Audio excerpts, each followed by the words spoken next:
Tidak perlu kawan. Sukses itu intinya adalah apa yang dari dalam, bukan apa yang dari luar. Kaya adalah orang lain memandang kita, bukan kita kasih tahu ke orang lain. Orang bisa lihat kita kaya. Mental kita secara kita tidak sadari sudah mulai terbangun positif. Mental kaya kita terbangun. Dan kita tidak mudah menyerah terhadap masalah.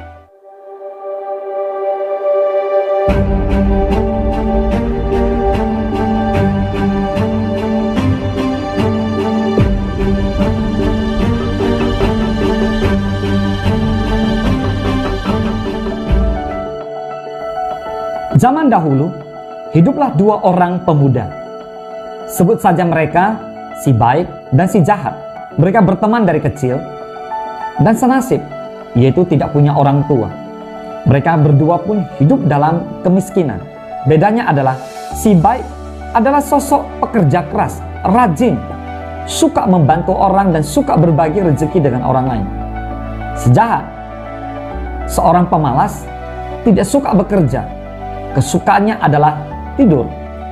Pada suatu pagi, si jahat dan si baik ngumpul di depan rumah mereka. Sambil ngobrol-ngobrol, si jahat bilang demikian. Sudahlah, saya sudah capek hidup dalam kemiskinan. Saya ingin kaya. Saya ingin hidup enak. Kemudian si baik menasihati, jangan. Kita tetap harus bekerja keras. Suatu hari, pasti kita bisa jadi kaya. Kemudian muncullah ide dari si jahat. Dia mengatakan demikian, saya punya ide. Bagaimana kalau kita merampok kereta upeti kerajaan yang lewat depan rumah kita setiap sore? Pasti di dalam kereta itu banyak hartanya, banyak uangnya. Kemudian si baik bilang demikian, jangan. Kita tidak bisa lakukan hal seperti itu karena tidak ada orang kaya mendadak. Tiba-tiba terdengar suara brum. Ternyata benar saja. Ada barang yang jatuh dari kereta upeti kerajaan yang barusan lewat dari depan rumah mereka. Lalu si baik memanggil-manggil kereta yang barusan lewat supaya mereka mengambil barang yang jatuh itu. Tetapi udah agak jauh, nggak kedengaran lagi. Akhirnya mereka pun bawa kantong itu ke dalam. Mereka berdua buka di dalam rumah. Begitu mereka buka, kagetnya luar biasa. Apa yang ada di dalam kantong yang jatuh tadi ternyata adalah koin-koin emas. Wow. Si jahat langsung bilang demikian. Saatnya kita menjadi kaya. Saat ini kita jadi kaya raya. Kemudian si baik bilang demikian. Jangan. Kita harus kembalikan ini kepada kerajaan. Karena kita tidak bisa mengambil sesuatu yang bukan menjadi milik kita. Tiba-tiba si jahat ini ke belakang dapur, mengambil sebuah pisau dan menusuk si baik itu dari belakang. Si baik itu jatuh bersimbah darah dan si jahat mengambil kantong yang berisi koin-koin emas ini dan lari ke belakang rumah.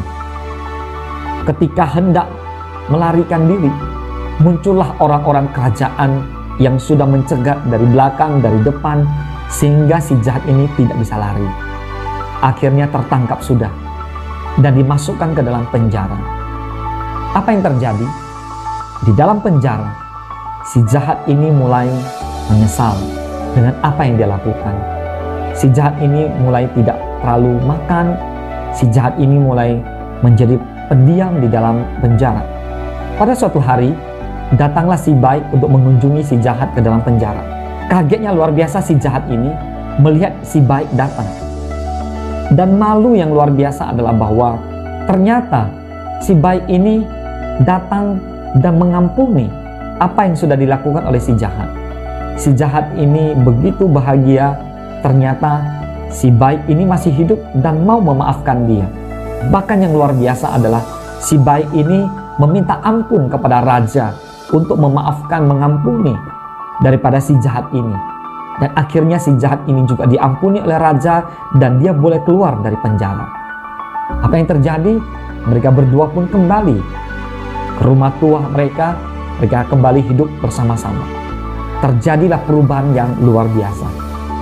Si jahat yang tadinya pemalas menjadi rajin. Tadinya suka tidur, sekarang jadi pekerja keras. Akhirnya mereka berdua berjuang bersama-sama membangun masa depan mereka dari rumah tua itu. Akhirnya mereka menjadi orang yang sukses dan orang yang sejahtera di kampung itu. Apa yang kita bisa pelajari dari kisah ini? Mental kaya adalah kunci menuju kesuksesan. Semua orang ingin kaya. Mereka yang berbagai latar belakang yang berbeda-beda, profesi berbeda-beda, mereka bekerja, siapapun orang itu pasti ingin kaya. Iya juga sih, kaya memang tidak menjamin bahagia. Tapi kalau tidak kaya ya susah juga bahagia. Tapi ada satu hal yang harus teman-teman mengerti hari ini adalah makna daripada definisi kaya itu. Ada orang yang mendefinisikan kaya dengan punya harta yang banyak, punya uang yang banyak, deposito yang banyak, mobil yang banyak, mobil yang mewah. Tapi apa sih sebenarnya definisi kaya itu? Menurut saya, kaya adalah satu keadaan ketika kita bisa mengucap syukur kepada Tuhan atas anugerah, atas kebaikan yang Tuhan berikan, yang bisa kita nikmati di hari-hari yang kita lalui. Banyak orang yang merasa kaya itu harus punya mobil banyak, rumah mewah. Ada orang tertentu hidup berkecukupan juga kaya. Yang penting bisa menikmati. Maka satu hal yang hari ini kita akan bahas di Good Idea sama-sama adalah bagaimana supaya kita bisa punya mental kaya, sehingga kita bisa mensyukuri apapun yang Tuhan berikan buat kita semua. Kita lihat sama-sama yuk. Yang pertama, menabung.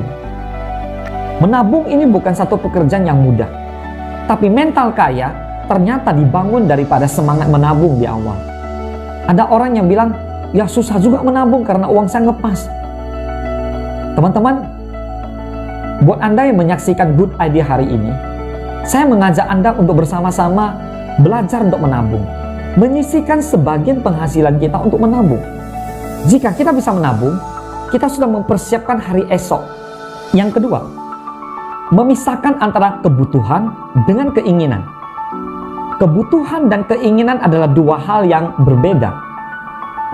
Coba Anda bisa bayangkan, jika kita ingin membeli apapun juga, bisa dibayangkan seorang pengusaha kaya pun ingin membeli apa saja, ya habis juga uangnya gitu, nggak akan cukup untuk membeli segalanya. Tapi kita mesti mengerti kebutuhan dan keinginan. Kebutuhan adalah keperluan yang kita benar-benar perlukan di saat itu. Sedangkan keinginan adalah sesuatu yang belum tentu kita perlukan, tapi karena kita ingin saja. Ingin dalam artian mungkin ingin tunjukin ke orang lain, ingin nampak lebih mewah, ingin lebih bergaya, ingin lebih nampak kaya, dan seterusnya. Tidak perlu kawan. Sukses itu intinya adalah apa yang dari dalam, bukan apa yang dari luar. Kaya adalah orang lain memandang kita, bukan kita kasih tahu ke orang lain. Orang bisa lihat kita kaya. Ingat, sebuah pohon yang bagus, sebuah gunung yang indah, laut yang indah, tidak perlu dia memuji dirinya sendiri. Orang lain bisa memuji laut itu indah, gunung itu indah. Sederhana sekali. Yang ketiga, menyesuaikan ekspektasi dengan realita. Banyak orang yang memasang ekspektasi terlalu tinggi. Target, bulan ini mesti kaya. Bulan ini, bulan Mei ini, mesti kaya. Saya pikir target seperti ini sangat tidak realistis. Ekspektasinya oke lah, cukup tinggi, tetapi tidak realistis. Ada baiknya kita menyesuaikan ekspektasi kita dengan hal-hal yang lebih sifatnya realistis. Contoh, bulan ini saya ingin meningkatkan income saya kurang lebih 15%. Atau saya mau meningkatkan income saya 2 kali lipat, masih oke lah. Caranya bagaimana? Caranya kita bisa dengan mendapatkan penghasilan tambahan, kerja lembur, dan sebagainya. Ini cukup realistis. Dengan membangun ekspektasi yang lebih realistis, mental kita secara kita tidak sadari sudah mulai terbangun positif. Yang keempat, berpikir positif. Belajar dari kisah si baik dan si jahat tadi. Si baik selalu berpikir positif. Si jahat selalu berpikir negatif. Orang berpikir positif selalu mencari solusi untuk mendapatkan keberhasilan. Orang yang negatif selalu pikirannya singkat, mau cepat menjadi kaya, tapi cara-cara yang dipakai adalah cara-cara yang jelas-jelas salah.